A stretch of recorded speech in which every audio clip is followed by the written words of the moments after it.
3월 달에는 고난주간이 들어 있습니다. 그리고 이어서 부활주일이 따라오고 있습니다. 고난주간과 부활주일이 특별히 들어있는 달이기 때문에 우리는 다른 달과는 좀 특별한 자세를 가지고 이제 한 달을 생각하게 됩니다. 초대교회 당시에는 부활주일을 앞에 두면 한 2, 3일 동안 금식을 했다고 합니다. 주님의 고난을 특별히 마음에 담고 기억하고 감사하면서 하루 한 끼 아니면 온종일 금식을 하면서 우리를 대신하여 죽으신 예수 그리스도를 특별히 감사하고 경배했다고 합니다. 주 4세기경쯤 돼서 교회가 굉장히 이제 부흥하고 또 교회 구조가 좀 제도화되어 가면서 사순절이라는 것을 만들었습니다. 사순절이라는 것은 예수님의 부활 직전 40일 동안을 특별한 방법으로 금식을 하는 그 제도였습니다. 그래서 예수님의 고난을 기념하기 위하여 하루 한 끼든지 아니면 각자 정한 대로 40일 동안 금식하면서 예수님의 고난을 묵상하고 기념하자는 취지였습니다. 그러나 중세기 이제 종교개혁이 일어나면서 잃어버린 복음을 다시 찾고 교회가 다시 새로운 모습으로 단장을 하기 시작하면서 이 사순절이라고 하는 구교의 이런 형식적인 행사를 사실은 따르지를 않았습니다. 그리고 지금 우리 교회도 사순절이라고 해가지고 특별히 무슨 행사를 하는 것은 없습니다. 그렇지만은 우리 모두가 꼭 기억해야 할 것은 예수님의 십자가를 지신 그 고난주간을 앞에 놓고 우리 자신의 삶이 좀 더 경건하고 거룩해야 되겠다는 것입니다. 할 수 있으면은 우리의 어떤 욕심을 절제하고 나를 위해 죽으신 예수 그리스도를 조금이라도 더 묵상하면서 그분의 은혜에 감사하는 나름대로의 계획을 세우고 생활하는 것이 바람직하다고 생각을 합니다. 이런 의미에서 오늘 말씀을 우리가 생각하게 되는 것입니다. 이 말씀을 보면서 다시 한번 우리가 어떤 자세를 가지고 이번 한 달을 살아야 할 것인가를 성령께서 주시는 대로 생각하고 마음에 담을 수 있기를 바랍니다. 예수님께서는 제자들을 앞에 놓고 보라 우리가 예루살렘으로 올라간다 하고 말씀을 하셨습니다.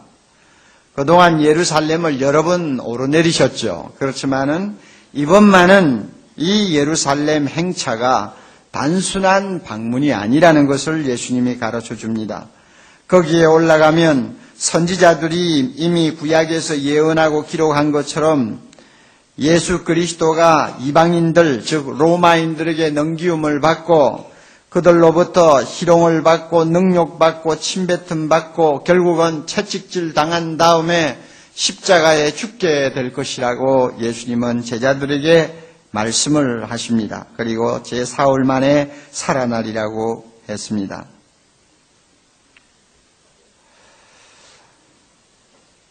구약을 보면은 다윗은 이 예수 그리스도가 어떻게 세상을 떠나실 것인가를 세세하게 사실적으로 묘사하고 있습니다. 시편 22편에 보면은 예수님은 사람과 하나님으로부터 버림을 당할 것이라고 예언하고 사람들의 회방거리요 백성들의 조롱거리가 될 것이라는 것을 말씀하고 십자가에 매달려 수족이 못에 박힌 채 죽게 될 것을 말씀하고 그리고는 그의 겉옷과 속옷을 제비를 뽑을 것을 이미 예언하고 있습니다.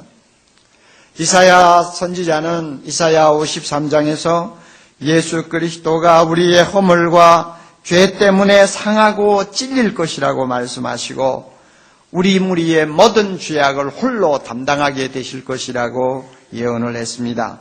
그 예언대로 예수 그리스도가 예루살렘에 가면 그대로 당한다 하는 말씀이에요. 예수님이 당하시는 십자가의 고난은 어쩌다가 피할 수 없어서 우연히 당한 일도 아니요, 계획도 없이 돌발적으로 일어난 사건이 아니라 수백 년 전부터 선지자들이 이미 예언한 그 각본대로 예수님에게 일어날 사건이라는 것을 이야기합니다. 이것은 뭘 의미합니까? 예수님은 하나님이 정해 놓으신 길을 따라가고 계신다는 것입니다.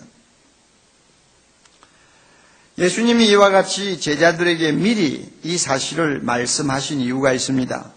제자들은 칼을 손에 들고 있는 메시아를 꿈을 꾸고 있었습니다. 그들의 환상은 칼을 들고 로마를 정복하고 이스라엘을 그 손에서 해방시켜 이사야 선지자가 예언한 파라다이스를 이스라엘 나라에 세울 수 있는 메시아를 꿈꾸고 있었습니다. 예수님이야말로 그렇게 하고도 남음이 있는 능력자라고 그들을 믿고 따라다녔어요. 예수님이 초자연적으로 역사하면 로마로부터 이스라엘을 해방시킨다고 그는 믿었습니다. 그러므로 예수님이 예루살렘으로 가신다 하니까 야, 지금이야말로 그때가 왔구나 하고 그들은 마음으로 반겼습니다. 그럴 때 주님이 나는 예루살렘에 가면 이방인들에게 넘겨서 능욕과 침뱉음과 모욕을 당하고 채찍질 맞고 죽을 것이라고 주님은 말씀합니다. 그러니 칼을 손에 든 메시아를 꿈꾸던 이스라엘 제자들의 마음에 십자가를 등에 짊어지고 죽으시는 메시아라는 것은 그것은 도무지 받아들일 수 없는 이야기였습니다. 그러니까 자기들이 생각지도 않는 이야기니까 예수님의 그 말씀이 귀에 들어오지를 않습니다. 죽는다고 해도 그 말이 무슨 뜻인지를 몰랐고 채찍질을 맞는다고 해도 그 말이 무슨 의미인지를 깨닫지 못했어요. 왜? 듣고 싶은 말이 아닌데 예수님이 하시니까 그 말이 귀에 들어올 리가 없죠. 여러분도 마찬가지 아니에요?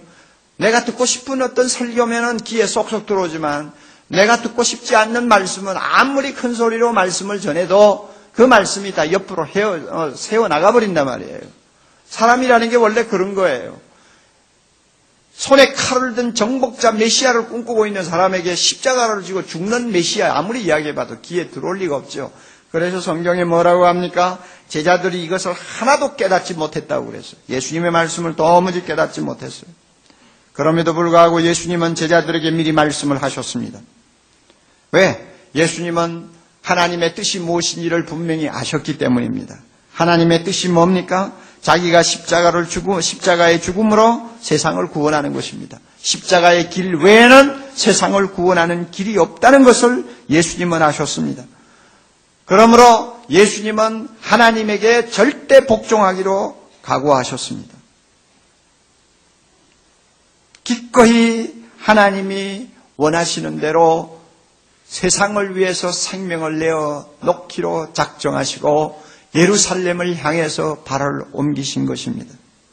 요한복음 10장 18절에 있는 말씀대로 예수님은 억지로 자기 생명을 빼앗기는 것이 아니라 스스로 내가 스스로 버리노라 세상을 구원하시기 위해서 자기가 스스로 십자가에 자기 몸을 맡긴 것입니다. 이래서 예수님은 지금 예루살렘을 향해 올라가고 계십니다.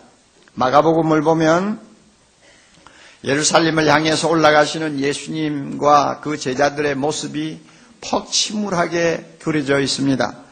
예수님이 앞장서서 지금 발걸음을 옮겨놓고 계십니다. 제자들은 조금 떨어진 곳에서 같이 무리가 되어가지고 따라갑니다.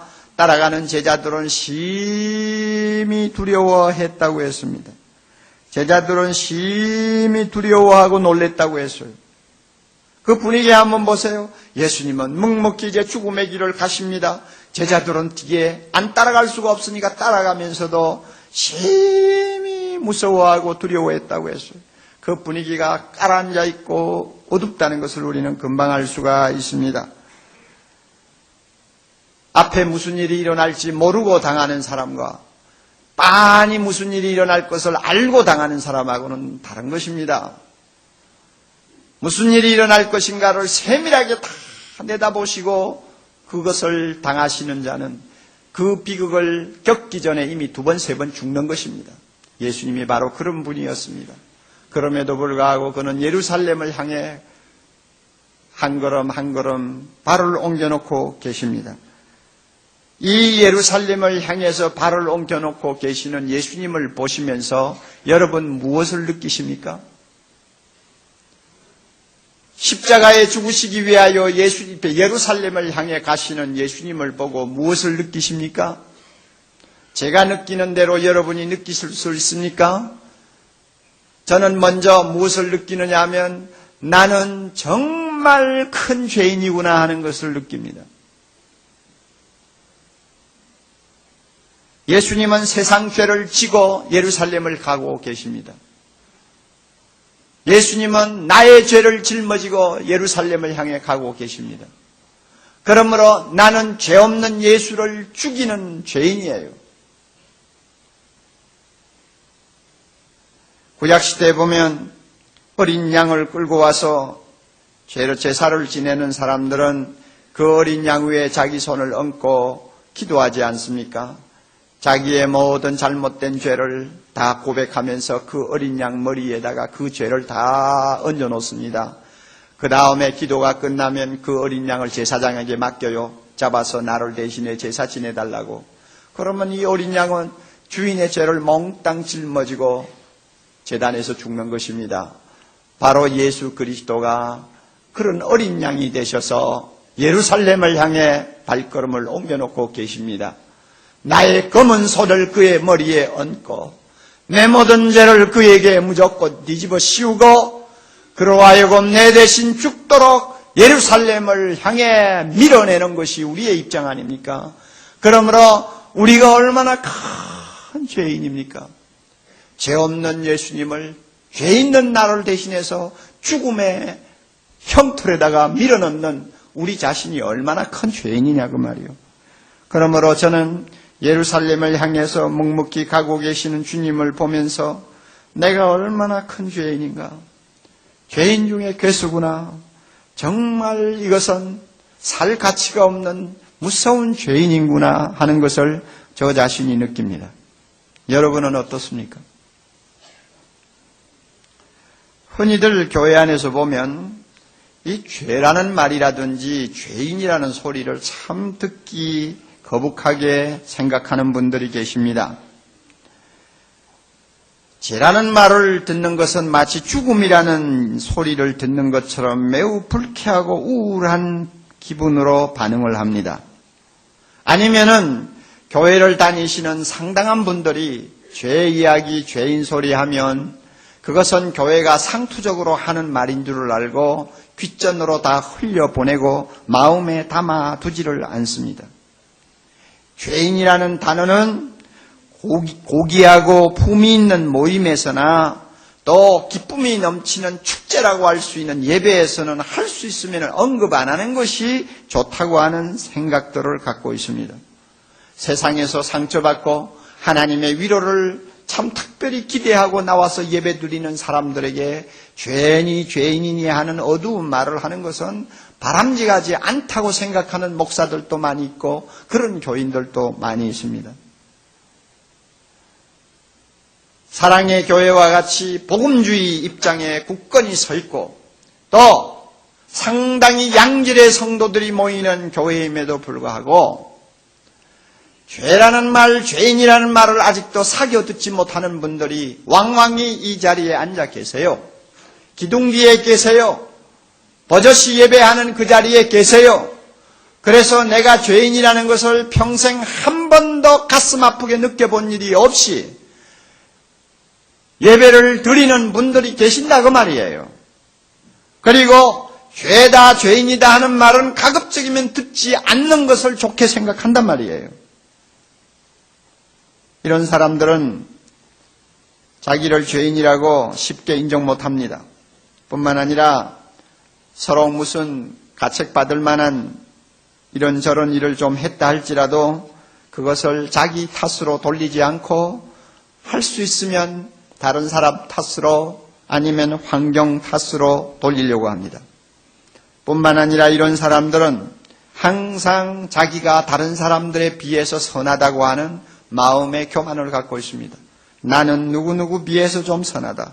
내가 무슨 특별한 죄를 범한 것이 있느냐, 법을 어긴 것이 있느냐, 내만큼 양심적인 사람도 드물다 하고 다른 사람과 비교해서 자기를 늘 의롭다고 생각을 합니다. 이런 사람들은 기준을 잘못 잡은 거예요. 우리의 기준은 하나님입니다. 우리의 기준은 하나님인데 하나님을 기준으로 삼고 내가 정말 선하냐 악하냐를 따지지를 않고 내 주변에 있는 사람하고 비교하는 데서 시작이 벌써 잘못된 것이에요. 출발부터 잘못된 것입니다. 어떤 목사님이 자기 어렸을 때 경험을 이야기하는 글을 보았습니다.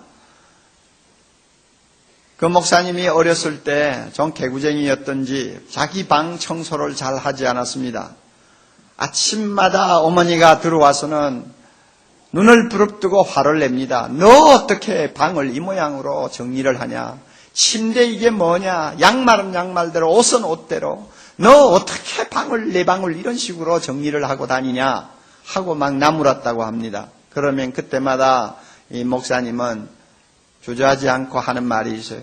그래도 엄마, 형님 방보다 나아요. 내 형보다는 나아요. 형방에 한번 가보세요. 그런데 형방은 진짜 자기 방보다 더 지저분합니다. 그러므로 형하고 비교하면 자기 방은 깨끗하다 그거죠. 그 말을 듣고 어머니는 두말하지 않냐고 그 애의 팔을 끌고는 아래층에 있는 엄마 방으로 내려간답니다. 엄마 방에 가보면은 침대가 깨끗이 정리가 되어 있습니다. 화장실이 깨끗하게 청소가 되어 있고 뭐 흩어진 것이 보이지 않습니다. 그리고는 엄마가 큰 소리로 내가 너 방을 좀 깨끗이 치우라는 것은 바로 이렇게 치우라는 거야. 너 형처럼 하라는 거 아니야. 이 방처럼 치우라는 거야. 하고 호통을 쳤다고 합니다. 그 목사님이 그 어린 시절을 기억하면서 우리가 죄인이라고 말할 때 하나님의 기준에 맞추지 않고 날마다 항상 내 주변에 있는 사람들하고 기준을 맞추어 가지고 나는 그래도 좀 선하다 하고 생각하는 구석이 있다면 이 철없는 어린애와 똑같다 그 말이에요. 하나님은 자기가 의로우십니다. 하나님은 거룩하십니다.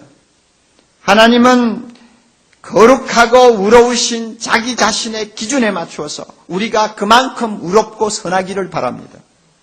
그런데 여러분, 우리가 하나님의 기준에 맞추어서 우리가 인정받을 만한 선이 있습니까? 아무도 없습니다. 절대 없습니다. 절대 없어요. 똑같은 사람들끼리 비교하니까 내가 죄인이라는 사실을 깊이 인식을 못하는 거죠. 그러므로 여러분 마음속에 추호라도 기준을 잘못 정해가지고 내가 스스로 의로운처럼 생각하는 사람이 있다면 오늘 이 시간 이것은 고치셔야 됩니다. 우리는 하나님과 비교해야 돼요. 하나님은 우리를 자기처럼 되기를 원하십니다. 그 하나님의 기준에 비해 볼 때 나는 형편없는 죄인입니다. 어느 정도 죄인입니까? 죄 없는 예수를 십자가에 밀어넣고 눈 하나 깜짝하지 아니할 만큼 우리는 악한 존재들입니다. 죄인들입니다. 이 사실을 우리가 깊이 인식을 할 필요가 있어요. 이 자리에 계시는 많은 성도들 가운데 근본적인 변화를 경험해야 될 분들이 없잖아 있다고 생각합니다. 무엇이 근본적인 변화입니까? 철저한 죄인의식을 갖는 것입니다. 나는 철저하게 죄인이라는 의식을 갖는 것입니다. 이게 철저한 변화입니다. 이 근본적인 변화는 십자가 앞으로 나가야 됩니다. 그리고 그 십자가 앞에서 이 예수를 내가 죽였다고 고백하는 자리까지 가야 됩니다. 그럴 때 나는 철저한 죄인이 되는 거예요. 이런 경험을, 이런 영적인 체험을 근본적으로 바로 할 때에 그 믿음이 바로 서는 것입니다. 그런데 많은 성도들 보면 이런 철저한 변화, 근본적인 변화를 체험하지 못하고 교회를 다니는 분들이 많아요. 오늘 이 시간 성령께서 오셔서 우리의 마음을 좀 감동해 주시기를 바랍니다. 예루살렘을 향하여 발걸음을 옮겨 놓으시는 예수님을 보세요. 나를 사랑하사 나를 위하여 나의 죄를 짊어지고 자기 몸을 십자가에 못 박기 위해서 예루살렘으로 묵묵히 향하시는 예수님을 보세요. 그분을 거기에 가도록 하신 자가 누굽니까? 한 자가 누굽니까? 네, 아니요. 그러므로 나만큼 큰 죄인이 없다는 의식을 가질 수밖에 없는 것입니다. 네덜란드의 화가 렘브란트를 여러분이 기억하실 것입니다. 이 렘브란트는 예수님이 십자가에 못 박히시는 그 장면을 화폭에 담았습니다. 예수님이 못 박혀서 피를 흘리고 계시는 그 모습을 그림으로 그렸다 그 말이에요. 그리고 십자가에 못 박히신 예수님의 모습을 그린 다음에 그 주변에서 예수님을 죽이라고 소리치며 예수를 십자가에 못 박는데 동조한 군중들을 그렸습니다. 그 군중들을 그릴 때 그 군중 중에 한 사람을 자기 얼굴을 그렸어요. 이 군중 가운데 내가 있다.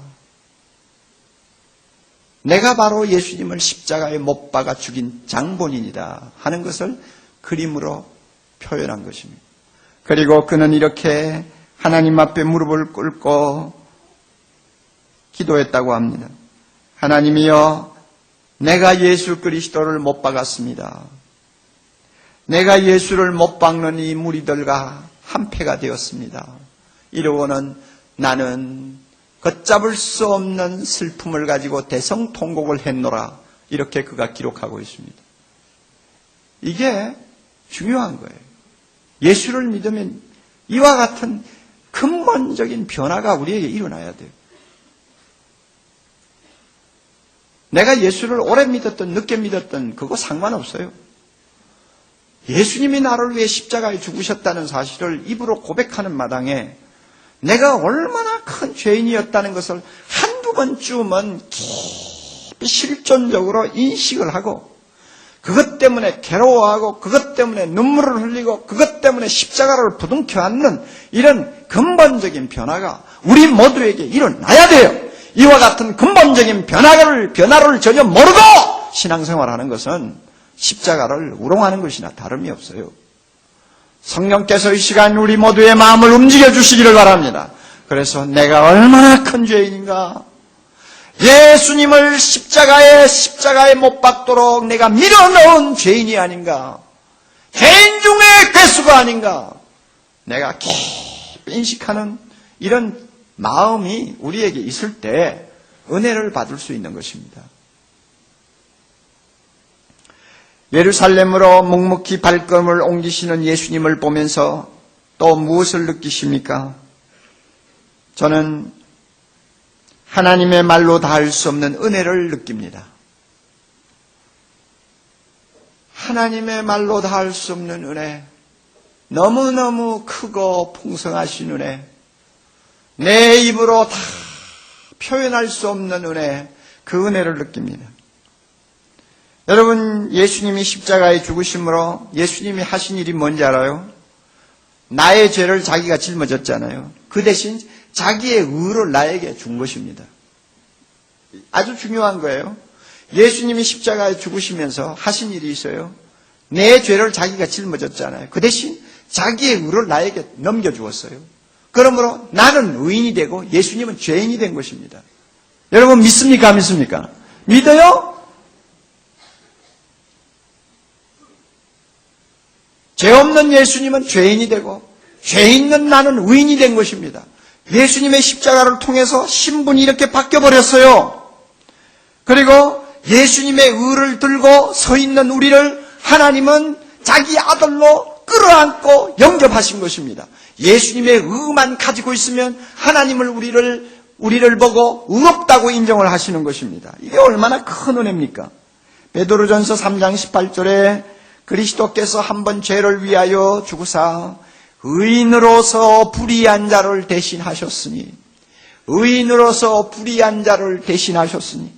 그가 불의한 자가 되고 내가 의인이 되었다는 말입니다. 그렇게 해서 왜 이렇게 하나님 예수 그리스도께서 우리를 불의한 자임에도 불구하고 의인으로 만들어 두셨느냐? 우리를 하나님 앞으로 인도하기 위해서라고 했습니다. 우리를 하나님 앞으로 인도하려 하심이니라. 예수님의 의만 가지면 하나님은 만족하시고 우리를 받으시기 때문입니다. 의로우신 하나님은 의로움이 없는 우리를 받아들일 수가 없습니다. 만약에 의로우신 하나님이 의롭지 못한 자를 조금이라도 용납하신다면 하나님은 의로우신 분이 아니죠. 하나님은 의로우신 분이기 때문에 그의 마음에 흡족한 의가 있는 자만이 받아들입니다. 그 의를 우리가 가질 때 하나님 앞에 갈 수 있어요. 구원받을 수 있어요. 영생을 얻을 수 있습니다. 이 의를 우리가 어디서 얻을 것입니까? 누구한테서 얻을 것입니까? 누구한테 가서 하나님이 만족하실 만한 의를 우리가 얻어서 그것 들고 하나님 앞에 갈 수 있느냐가 그 말입니다. 누구한테 가서 얻을 것입니까? 십자가에 죽으신 예수님한테서 우리는 그 의를 얻는 것입니다. 값없이 그 의를 나의 것으로 만드는 것입니다. 할렐루야. 이 얼마나 큰 은혜예요. 예루살렘으로 향하시는 예수님을 보면서 이 놀라우신 은혜를 우리가 마음에 간직하게 됩니다. 잊어버렸던 은혜를 다시 우리가 회상하게 됩니다. 루카도라고 하는 목사님은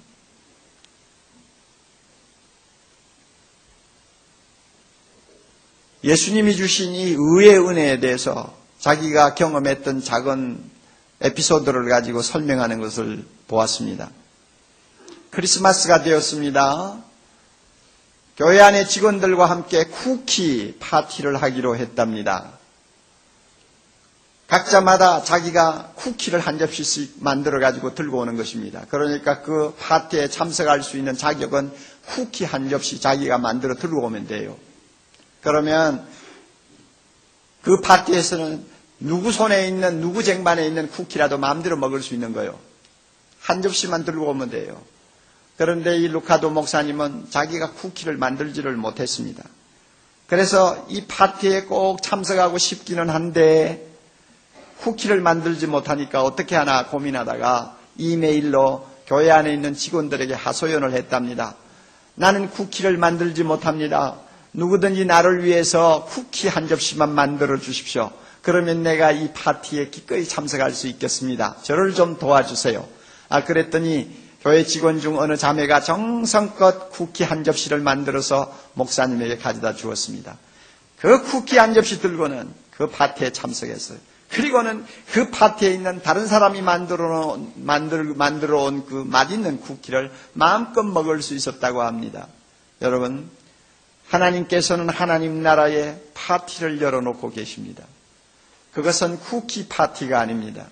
그것은 의의 파티입니다.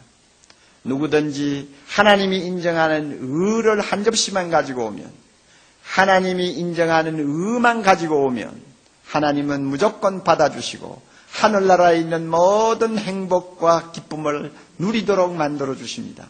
뿐만 아니라 영원히 영생할 수 있는 축복을 선물로 주십니다. 자, 그런데 우리에게는 이 의가 있습니까? 하나님 나라 파티에 들고 들어갈 의가 있느냐 그 말이요. 그 의가 우리에게 있습니까? 우리에게 없지 않아요. 누가 이 의를 갖고 있습니까? 내 눈에는 의롭게 보여도 하나님의 눈에는 의가 아닙니다. 하나님이 인정하는 의를 우리가 가지고 있느냐? 없습니다. 어디서 얻을 수 있느냐? 세상에서는 얻을 수가 없습니다. 어디에서 우리가 이 의를 나의 것으로 받을 수 있느냐? 오직 십자가 밑에서. 나 대신 죄인이 되신 예수님, 그리고 자기의 의를 나에게 넘겨주신 예수님, 자기는 죄인이 되고 우리를 의인으로 만드신 이 예수님의 은혜 때문에 우리는 이 의를 얻는 것입니다. 그리고 이 의를 들고 하나님 앞에 당당하게 나가는 거예요. 하나님은 우리 손에 있는 예수 그리스도의 의를 보시고 과거를 묻지 아니하십니다. 우리의 빈부귀천을 따지지 않습니다. 예수를 오래 믿느냐 늦게 믿었느냐를 따지지 않습니다. 무조건 우리를 받아들이는 것입니다. 할렐루야. 이 얼마나 큰 은혜예요. 하늘나라 파티에 참석하는 사람들에게는 오직 자격이라는 것은 예수님이 주시는 의를 가졌느냐 안 가졌느냐 그거 하나뿐이에요. 조금 양심적인 것도 아닙니다. 예의가 좀 바른 것도 아닙니다. 착한 것도 아닙니다. 세금을 좀 잘 내는 것도 아닙니다. 그런 거 다 소용없어요. 오직 예수님의 의를 내가 가지고 있느냐 하는 것입니다. 우리는 예수 믿음으로 인해서 십자가에 죽으시면서 우리에게 주신 예수님의 의를 다 소유한 것으로 믿습니다. 그런데 이 의를 소유하고 있지만은 이것이 얼마나 큰 은혜인가 하는 것을 깨닫는 사람은 그렇게 많지를 않는 것 같아요. 다 머리에 있는 상식으로 남아있지 정말로 가슴이 뜨거워지도록 그 은혜에 감격하는 사람이 그렇게 많지를 않아요. 예루살렘을 향해서 투벅투벅 걸어가시는 주님, 그곳에 가셔서 얼마 지나지 않으면 십자가 형틀에 그 발을 올려놓으실 예수 그리스도, 그분이 그렇게 비참한 죽음을 당하시는 이유는 나를 의인 만들어 하나님 나라 파티에 참석할 수 있도록 자격을 주시려고 하는 것이다 하는 사실을 받아들일 때 내 가슴 속에 눈물이 솟고 내 마음이 주님의 사랑 때문에 정말로 흥분을 느낄 정도로 그 은혜를 깊이 깊이 느끼는 사람이 쉽지를 않더라고 말이요. 여러분은 어떻습니까?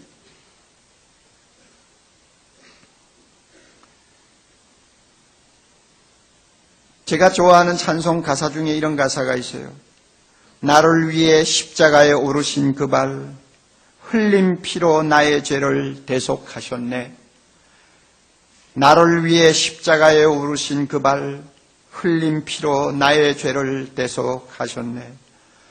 나를 위해 십자가에 오르신 그 발, 흘린 피로 나의 죄를 대속하셨네.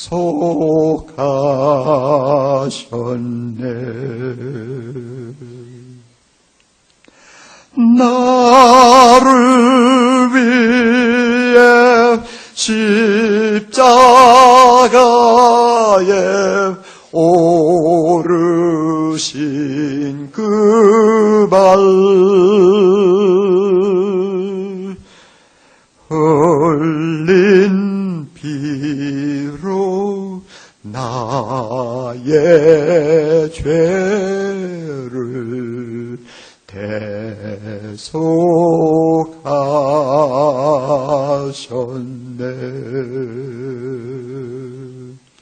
자신이 흘린 피로 우리에게 의를 주시고 우리를 의인으로 만드신 예수 그리스도, 이 은혜 앞에 울지 못하는 사람이면 그 가슴은 반석이죠. 이 은혜 앞에 무릎을 꿇지 못하면 그 무릎은 굳은 무릎이죠. 이 은혜 앞에 내 가슴에 뜨거운 사랑을 바치지 못한다면 그 사람은 중생받은 심정이 아니죠. 여러분, 이 은혜를 아세요? 의가 없는데도 나를 의인 만드신 은혜를 아시느냐고요? 하나님 앞에 당당하게 나갈 수 있는 이 축복을 주신 은혜를 여러분이 얼마나 느끼세요? 오늘 성령께서 우리 마음 하나하나를 타치하셔서 식어버린 이 은혜의 마음을 다시 한번 뜨겁게 해주시기를 바랍니다. 잊어버렸던 이 은혜를 다시 회상할 수 있기를 바랍니다. 하나님이 이 은혜를 우리에게 주셨습니다. 이 은혜 때문에, 이 의인이 되는 이 놀라운 은혜 때문에 우리는 하나님 나라에서 영원히 기뻐하며 영생을 누리는 복된 자가 되지 않았어요? 어느 검사가 한 말을 최근에 들은 일이 있습니다. 그 검사가 이렇게 질문해요. 형무소에서 가장 기뻐하는 사람이 누군지 아십니까? 이래요. 그래서 참 형무소에서 누가 기뻐할까? 그럼 뭐 형무소에서 기뻐할 리가 없잖아요. 그럼 뭐 아무리 형무소가 시설이 좋다고 해도 거기서 기뻐할 사람이 누가 있겠어요? 그분이 그래요. 우리 생각에는 형을 한 3개월 받고 들어와 있는 사람이 나갈 날이 가까웠으니까 제일 기뻐할 것 같죠? 그런데 그렇지 않습니다. 진짜 형무소에서 기뻐하는 사람이 누구냐 하면 사형수로 있다가 무기수로 감형된 사람입니다. 내일 죽을지 모레 죽을지 조마조마한 가슴을 안고 사형 집행날을 기다리던 사람에게 이제는 사형 집행이 중지되고 비록 감옥에서나마 종신 살 수 있다고 하는 무기형이 선고되면 너무너무 기뻐가지고 돌아다니면서 막 소리를 지르네요. 나 이제 살게 됐어요. 나 이제 살게 됐어요. 하고 소리치며 돌아다닌대요. 제가 그 이야기를 들으면서 참 일리 있는 말이다. 그럴 수 있겠다. 생명이라는 게 그렇게 소중한 것이거든요. 여러분, 예수님이 나 대신 십자가에 죽으시고 나를 의인 만드셨기 때문에 주님이 주신 그 의를 들고 하나님 나라에 가면 하나님이 우리를 종신형에서 무기형으로 감형시키는 거 아닙니다. 우리는 종신형을 받은 죄인 중에 개수였지만은 하나님께서는 우리에게 무기형으로 감형시키는 것이 아니라 완전히 우리를 자유케 하셔서 하나님과 더불어 영원토록 하늘에 있는 모든 축복과 행복을 누리도록 허락하셨으니 어찌 이 은혜가 크지 않습니까? 여러분, 할렐루야. 이 은혜를 우리가 받고 있어요. 이 은혜를 받고 있어요. 그러므로 앞으로 이 한 달 동안 예루살렘을 향해서 발걸음을 옮겨놓으시는 예수님, 그리고 그곳에 가셔서 십자가에 그 발을 올려놓으시고 우리를 위하여 자기 생명을 바치시는 예수 그리스도를 마음에 묵상하면서 내가 얼마나 큰 죄인인가를 수시로 고백하고 예수님이 나에게 주신 이 놀라운 의의 은혜를 마음속에 깊이 묵상하면서 주님 앞에 내 마음을 드릴 수 있는 한 달이 될 수 있기를 바랍니다. 주님 앞에 내 정성과 내 사랑을 고백할 수 있는 한 달이 될 수 있기를 바랍니다. 다 같이 기도하십시다.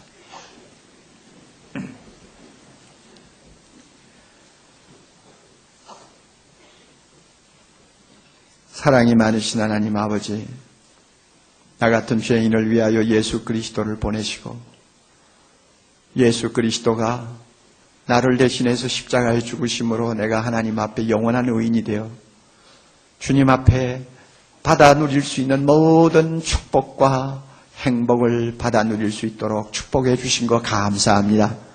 하나님, 우리 성도들 이번 고난주간을 앞두고 내가 얼마나 큰 죄인이었는가, 죄 없는 하나님을 십자가에 못 박아 죽인 죄인이라는 사실을 깊이 깨닫는 은혜가 있게 해주시기를 바라오며 뿐만 아니라 예수님이 죄인이 됨으로 내가 의인이 된 이 놀라운 은혜 앞에 감격하여 하나님 앞에 눈물로 기도하고 찬송할 수 있는 성도들 될 수 있게 해주시옵소서. 그리하여 예수님 외에는 우리가 자랑할 분이 없고 예수님 외에는 우리가 찬양할 분이 없음을 꼭 믿고 우리 주님을 높이 받들며 사는 귀한 하루하루가 될 수 있도록 축복해 주시옵소서. 예수님 이름으로 기도드리옵나이다. 아멘.